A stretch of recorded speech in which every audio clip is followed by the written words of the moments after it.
Bom dia, pessoal, beleza? Então, hoje a gente vai finalizar o primeiro bimestre, né? É o último videozinho daquele combinadinho nosso de revisões. Então, é o quarto vídeo. Não esquecendo que vai ter o linkzinho ali para preencher o formulário. Você tem que preencher esse formulário, todos os vídeos. A gente conversou nas lives sobre isso. Então, vai ter mais duas questões, se eu não me engano, nesse vídeo, tá? Para a gente concluir esse primeiro bimestre, né? Um pouco atrasadinho, mas a gente já vai fechar e assim vamos encaminhando.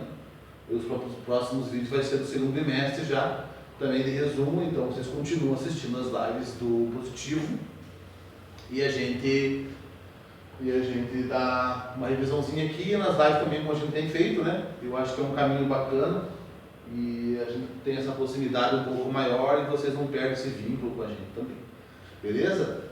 Hoje a gente vai falar um pouco sobre a reforma religiosa, então a reforma religiosa.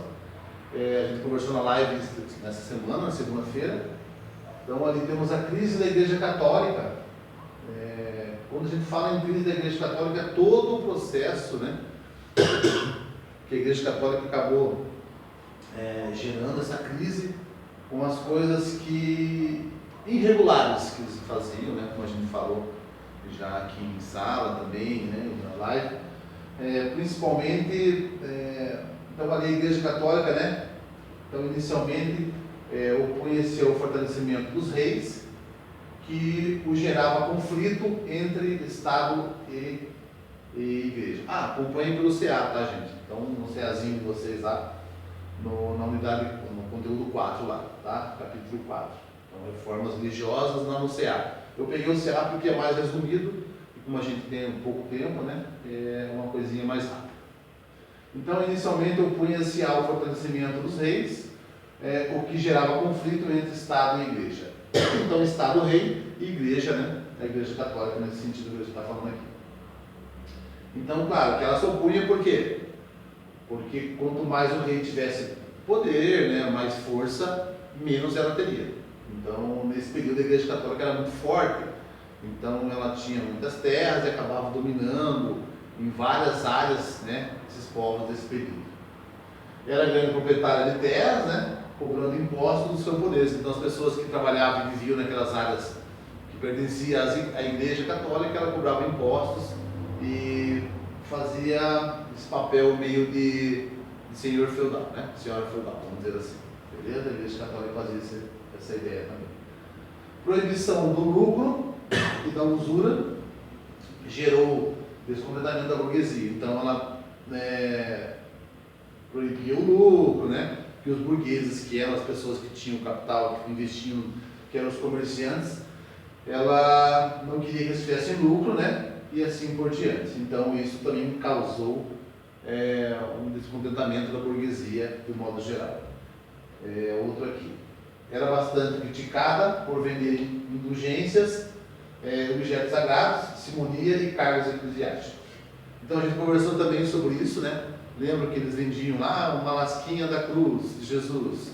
Então eles vendiam aquilo por um valor, assim, e cargos também eclesiásticos, então passavam, né, vendiam esses cargos, porque era interessante até aquele momento você fazer parte, ser um bispo, alguma coisa pertencente a esse grupo, né? Esse clero. Então tudo isso era uma crítica e as pessoas acabavam vendo tudo isso que a Igreja Católica estava fazendo nesse período. Então acabava deixando indignado, revoltando as pessoas com relação a esse domínio da Igreja Católica e as coisas erradas que ela fazia também. Até o século XV, as indulgências eram concedidas para quem realizava a caridade. A partir do século XV, as indulgências passavam a ser vendidas. Então pense, né? A pessoa também cometia um erro, vamos dizer assim, né? Dentro da ideia da Igreja Católica. Então você comete um pecado, você se confessa e você tem ali o padre, né, te dá uma penitência, digamos lá, 100 Pai Nossos, 200 Ave Marias, assim por diante. Então pense que nesse período a Igreja Católica vendia essas coisas também. Então se a pessoa tinha uma condição financeira boa e ela cometeu um crime, Então o padre falava, não, então você me dá o tal valor, já que você não tem tempo, e eu vou fazer a penitência por você, eu vou rezar por você. Então eram coisas assim, absurdas até, que eram feitas nesse período. Então tudo isso levou a uma indignação das pessoas, uma somatória de coisas, esse domínio da Igreja Católica, essa questão de ter terras, propriedades, querer mandar mais para o rei, e assim por diante. Então ali na página 21, temos a Reforma Protestante, o contexto que contribuiu para a Reforma Protestante. Então, havia interesse da nobreza em reaver terras doadas à Igreja, claro. Então, a nobreza queria reverter, né, algumas terras que ela tinha doado para a Igreja, em alguns momentos de boa convivência com a Igreja, antes de todos esses impasses. Então, houve aquele arrependimento, e aí os reis queriam reaver, né, essas terras também. Então, ali havia crítica decorrente dos abusos cometidos pelo clero, corrupção, vida luxuosa e assim por diante. Realmente eles tinham uma vida bem luxuosa e corrupção, né?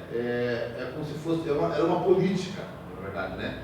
Havia uma política bem suja dentro dessa igreja e as pessoas viam isso, né? Ou até eram envolvidas às vezes nessas corrupções, nesses crimes. Havia interesse no desenvolvimento de um comércio lucrativo, então aí entra a burguesia, que ela queria lucro, né? Ela queria ter lucro, então o interesse de poder ter um livre comércio sem essa interferência da Igreja Católica, né? E sem essas regras, essas leis que ela colocava, que teriam que ter lucro e coisa por aí em diante. O humanismo e o antropocentrismo influenciavam o pensamento na época. Então, também entra naquela parte lá do humanismo, né? Que a gente conversou também sobre a reforma, né? Sobre a revolução cultural, tudo. Então, o humanismo entra também. Vou colocar para baixo aqui mais um pouquinho.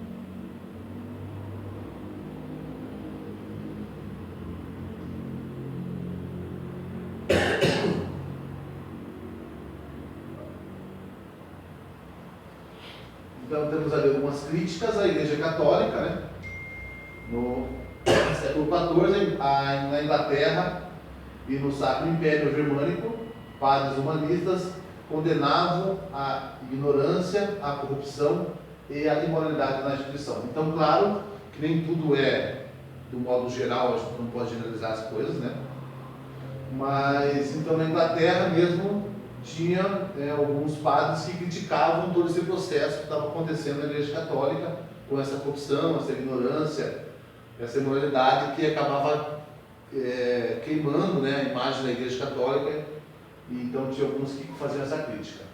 Ali no século XV, a pregação dos humanistas gerou rebelião contra o governo na Boemia, a atual República Tcheca. Então ele teve umas revoltas, como eu já falei para vocês que as pessoas se revoltavam, né, com tudo aquilo que estava acontecendo, estava vendo. No século XVI, o movimento reformista foi iniciado por Martinho Lutero na Alemanha. Então, Martinho Lutero é um grande mártir nesse sentido mesmo, né? Mas ele deu esse pontapé inicial, assim, claro que já existiam muitas pessoas tentando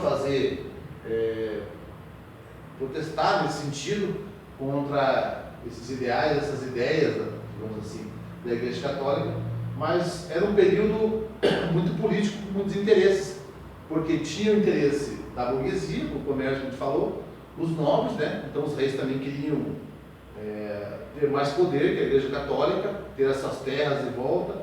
Então tinha várias camadas da sociedade que tinham interesse que a Igreja Católica perdesse força, então ela ficasse mais fraca perante o cenário político, né, que eles tinham naquele período. Então ali Martinho Lutero, em 1483 a 1546, iniciou um processo de contestação contra as práticas da Igreja. Então ali começou já esse processo de questionar, né, contestar essas ideias, as práticas, de modo geral. Era contra a venda das indulgências. A construção da Basílica de São Pedro foi um dos motivos desse tipo de venda, então eles começaram a vender com a ideia de construir essa basílica, a de São Pedro, né? Então era para vender, para arrecadar dinheiro a qualquer custo, então eles faziam qualquer coisa, inclusive as indulgências, para arrecadar dinheiro para construir essa basílica.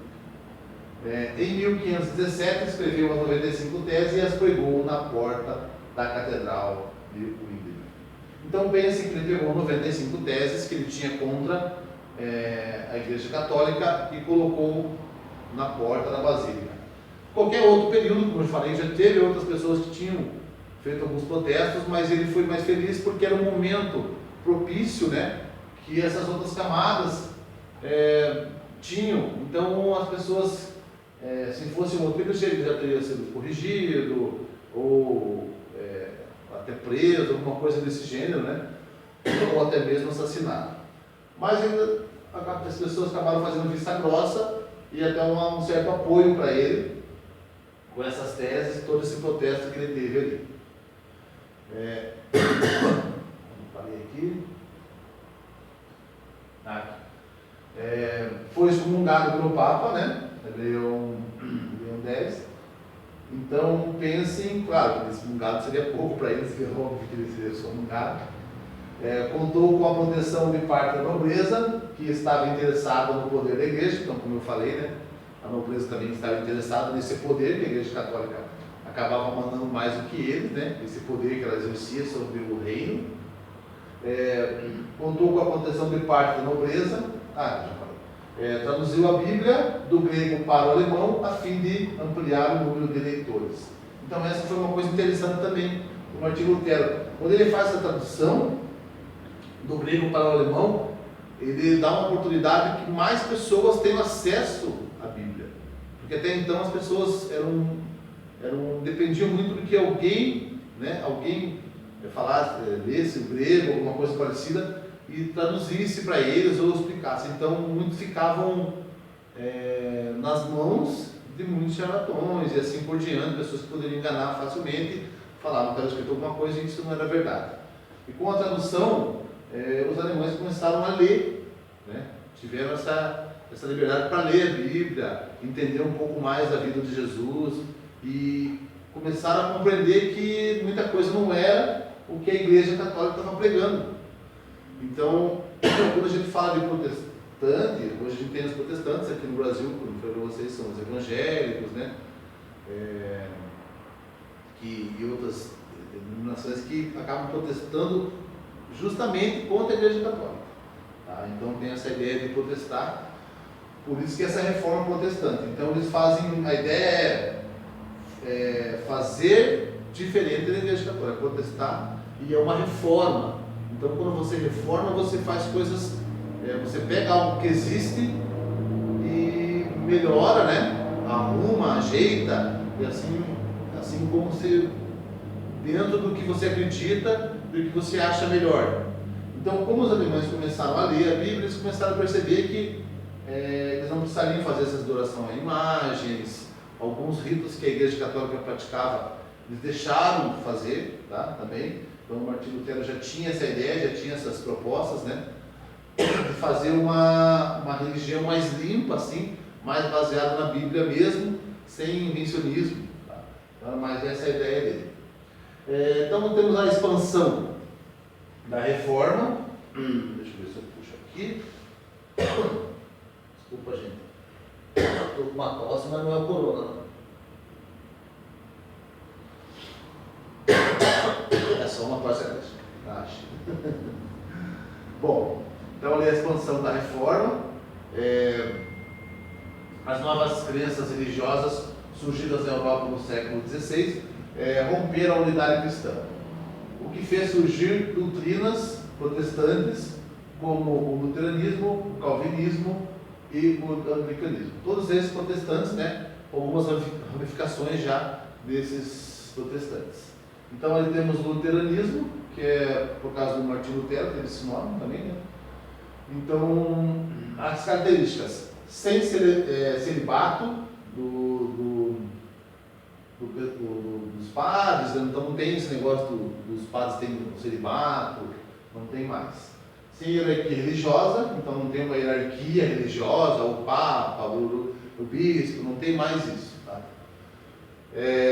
Livre interpretação da Bíblia, foi o que a gente falou agora antes aqui. Então a pessoa tinha essa interpretação da Bíblia ali, porque ela ia ler, com a tradução ali, no caso do Martinho Lutero, ela conseguia fazer essa leitura e interpretar, né? Uma interpretação mais livre sobre isso, não o que a Igreja Católica pregava, que aquele trecho da Bíblia tinha que ser interpretado daquela maneira e assim por diante.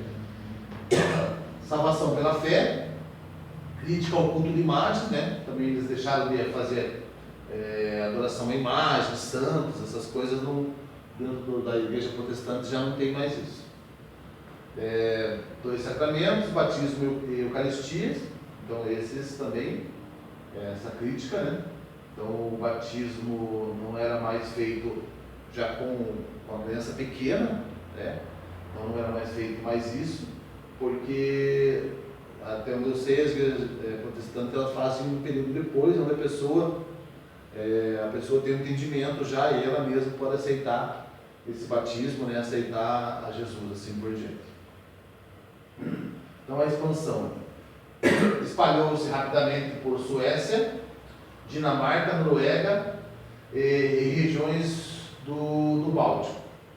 Tinha boa aceitação entre os nobres, burgueses e camponeses. Então, claro que ela tinha uma boa aceitação, porque era tudo aquilo ao contrário, né?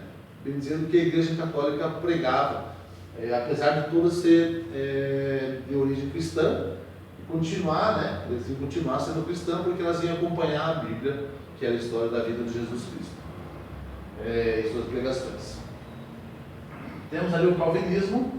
Então, ali as características do calvinismo: divisão das ideias de Lutero na Suíça, né? Então, as ideias de Lutero na Suíça, pregação do padre humanista João Calvino, em 1519,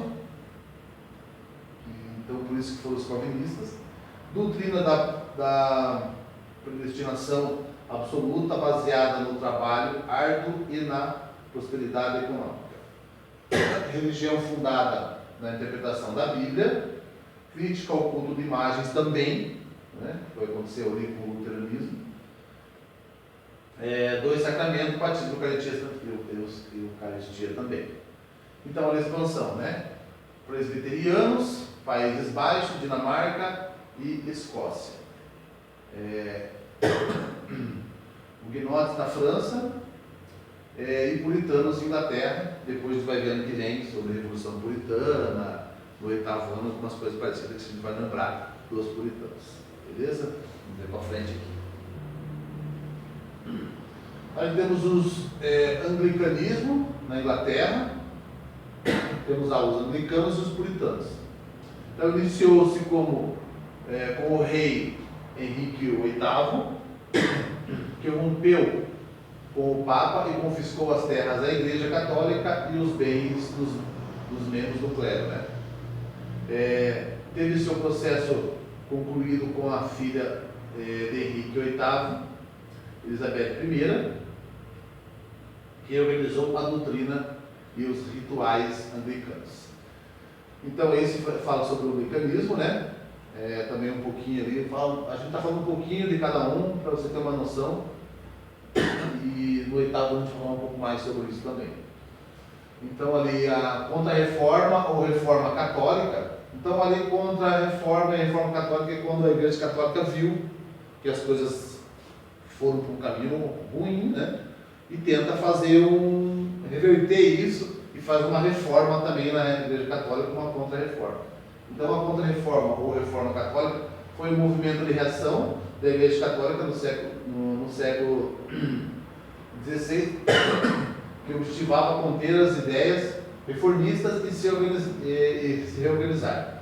Entre as ações tomadas pela Igreja Católica no período estavam Concílio de Trento, né?